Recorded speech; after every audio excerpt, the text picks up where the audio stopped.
आज के वीडियो में हम फाइनली वैनिका और नोएल की फाइट देखेंगे। अब नोएल अपनी माँ का रिवेंज ले पाती है कि नहीं, वो आपको ये वीडियो देख के ही पता चलेगा। ये वीडियो ब्लैक क्लोर मांगा सीरीज का 9th पार्ट होने वाला है और आपने इसके पहले 8 पार्ट्स नहीं देखे तो ऊपर वाली लिंक पे क्लिक करके पहले वो देखियो। शुरू करते हैं रिकैप के साथ। तो लास्ट वीडियो के एंड में हमने देखा था कि शार्लेट और वैनिका की फाइट के बीच वहां पे नोएल और गाजा पहुंच जाते हैं। अब आगे कहानी कंटिन्यू करते हैं विद चैप्टर 295 जिसका टाइटल है रीमैच। चैप्टर की स्टार्टिंग में ही हम देखते हैं कि वैनिका नोएल को देख के खुश हो जाती है। वो उसे कहती है तुम फाइनली स्ट्रांग हो गई हो and now you will be able to play with me. Noel उससे कहती है हम तुम्हें मिलके हराने वाले हैं एंड इसी के साथ हम देखते हैं कि नोएल ने वाटर स्पिरिट अंडीन की पावर को भी विल्ड किया है। ये देखकर वैनिका कंप्लीटली सरप्राइज हो जाती है एंड वो नोएल से पूछती है तुमने ये कैसे किया।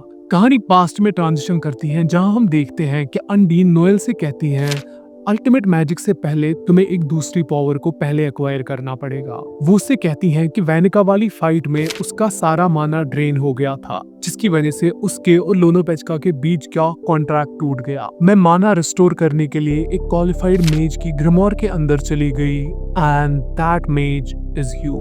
तुम्हारे पास मेरी होस्ट बनने की कैपेबिलिटी है। फिर वो नोएल से कहती है बट फ्रैंकली मैं तुम्हारी जैसी इल मैनर्ड लड़की को कभी चूज नहीं करूंगी। I will always choose Lolopechka. और फिर उन दोनों के बीच एक स्टूपिड सा आर्गुमेंट स्टार्ट हो जाता है। विमेन हम देखते हैं कि एल्विस की स्पिरिट ड्राइड भी वहीं पे है जिसकी बात हम पिछले वीडियोस में कर चुके हैं।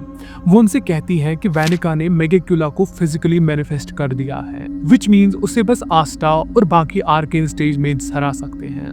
But there is another possibility. वो ये है कि इसे एक सेट स्टेज मेज भी हरा सकता है लेकिन वो सिर्फ एक स्पिरिट होस्ट ही अचीव कर सकता है। ये सुनकर नोएल अंडीन से पूछती है अगर ऐसा है तो तुम और लोनोपेचका उसको क्यों हरा नहीं पाए। जिसके आंसर में अंडीन कहती है कि बहुत समय पहले मैंने हार्ट किंगडम की पहली क्वीन को सर्व किया था और उसके बाद से हमेशा मैंने हार्ट किंगडम को प्रोटेक्ट किया है। एक लंबा समय वहां बिताने के बाद मैं लोलोपेचका से मिली और उसके पास बचपन से ही बहुत ही ज्यादा मैजिक था।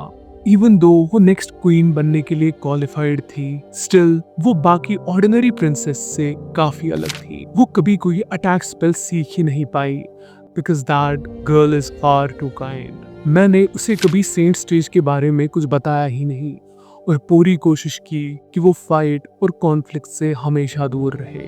अंडीन रोने लगती है एंड वो नोएल से कहती है मैं चाहती थी कि लोलोपेचका हमेशा काइंड रहे but now she is cursed and kidnapped. I was wrong. Noel उससे कहती है हाँ शायद तुमने उसे सेट स्टेज के बारे में ना बता के गलती की बट तुमने ये चीज सिर्फ आउट ऑफ काइंडनेस की। काइंड होना या किसी के लिए अफेक्शन फील करना ऐसी चीजें कभी गलतियां नहीं हो सकती।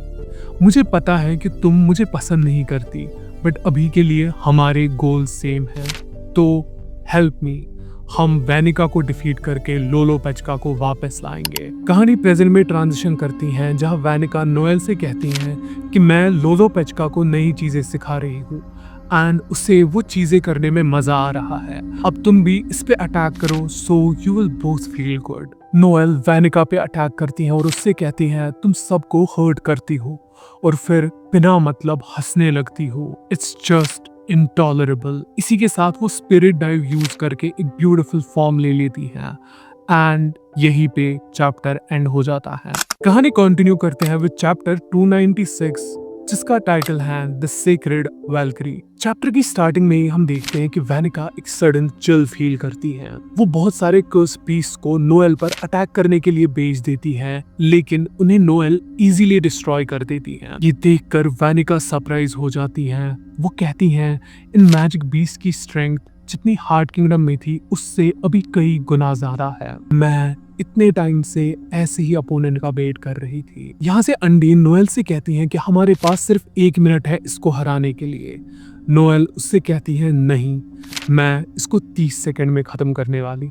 वो वैनिका पे एक स्ट्रॉन्ग अटैक कर देती है जिससे वैनिका काफी इम्प्रेस हो जाती है। वैनिका कहती है कि इससे पहले मुझे ये फीलिंग बस एक बार आई है और इसी के साथ कहानी पास्ट में ट्रांजिशन करती है। वेनिका कहती है कि मुझे रिसेंटली डेविल पावर्स मिली थी और मैं उन्हें टेस्ट करने के लिए एक ऐसी औरत से लड़ने गई who was rumored to be the strongest anywhere। हम देखते हैं कि वो नोएल की माँ आसेर से फाइट कर रही होती हैं और वहीं पे नोएल और नोजेल भी होते हैं।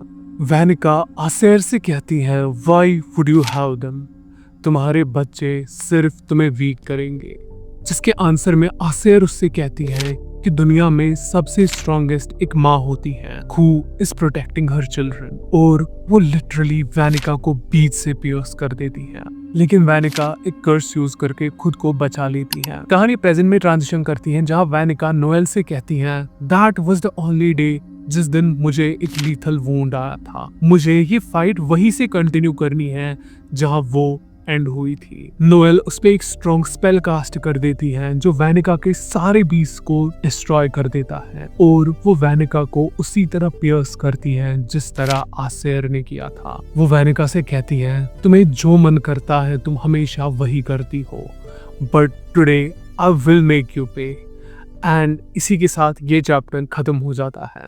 कहानी कंटिन्यू करते हैं विद चैप्टर 297 जिसका टाइटल है द डिसेंट। हम देखते हैं कि वेनिका ने नोएल का इतना स्ट्रॉन्ग अटैक भी सर्वाइव कर लिया है। वो दोनों एक दूसरे पे और भी ज्यादा स्ट्रॉन्ग अटैक्स करने लगते हैं जहां वो दोनों ही इक्वली पावरफुल लगने लगते हैं। लेकिन तभी नोएल उस पे एक साथ बहुत सारे अटैक्स करती है जिससे वेनिका पास आउट हो जाती है और नोएल उससे कहती है यू लूज। वेनिका नोएल से कहती है कि मुझे ये फाइट करने में बहुत मजा आया, मुझे समझ ही नहीं आ रहा कि मैं अभी क्या फील कर रही हूँ। Is it friendship? नोएल उससे कहती है कि मैं तुम्हें यहीं पे खत्म करने वाली हूँ। बट तभी वेनिका को एक डार्क ऑरा कवर करने लगता है। हम एक आवाज सुनते हैं जो कहती है you really are intriguing Venika, but this won't do. Lucifero और दूसरों ने हमें अभी नोटिस नहीं किया है और यहाँ पे सेम जेंडर के इतने सारे पावरफुल मेट्स हैं, विच मीन्स मेरे इस दुनिया में आने का समय हो गया है। शार्लेट कहती है ऐसा नहीं हो सकता, but there is no mistake, ये मेगिक्यूला है। मेगिक्यूला कहता है कि वेनिका और लोलो पेचका की डेथ के बाद मैं कंप्लीटली मैनिफेस्ट हो जाऊंगा। वो उनसे कहता है अगर मैं तुम सबको एक साथ मार दूं तो तुम्हें लोनली फील नहीं होगा, राइट? बट उससे पहले एक लास्ट टाइम मैं तुम सबको लड़ते हुए देखना चाहता हूँ। और इसी के साथ ये चैप्टर खत्म हो जाता है। तो क्या लगता है तुम्हें, ये सब मिलके मेगिक्यूला को हरा पाएंगे कि नहीं? Well, that's for today guys. I'll see you in the next one. Till then, stay cultured. Bye bye. Sayonara.